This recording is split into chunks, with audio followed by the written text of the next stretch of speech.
కృపదించేవాడా మీకు వందనాలు తండ్రి. మహిమోన్నతుడా మీకు వందనాలు తండ్రి. మమ్మల్ని ప్రేమించి మమ్మల్ని బలపరిచిన దేవా మీకు వందనాలయ్యా. ప్రతి ఒక్కరు కూడా మీరు దేవుడితో ఉపవాసం ప్రార్థనగా ఎవరో పిలిచినారు కాదు, లేకపోతే ఏదో ఆచారపరంగా వెలుగు కూర్చొని గడిపెట్టి వచ్చేది మనకు కాదు, కానీ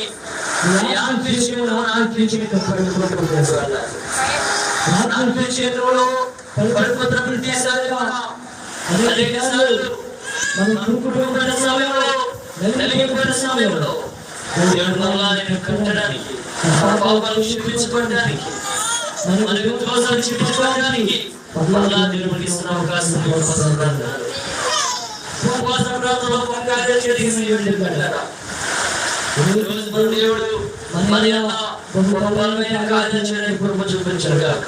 ఉపవాస ప్రార్థనలు ఏ కొద్దిగా చేస్తున్నాము, లేకపోతే అవసరం ప్రార్థన చేస్తున్నామేమో, లేకపోతే ఇది కావాలి జరగాల్సిన ప్రార్థన చేస్తున్నారేమో, ప్రాముఖ్యంగా ఉపవాస ప్రార్థనగా దేవుడితో ఏకాత్మ కలిగి ఉండాలి.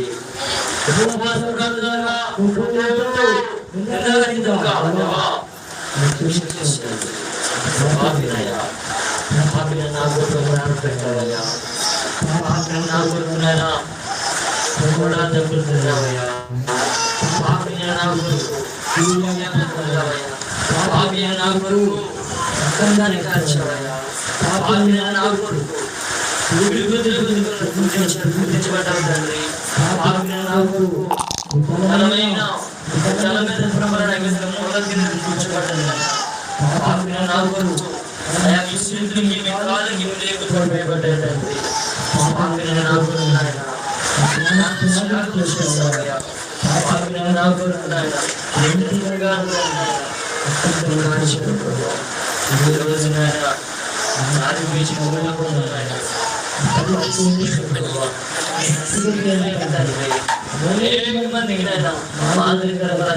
హృదయపూర్వకంగా పాటుగా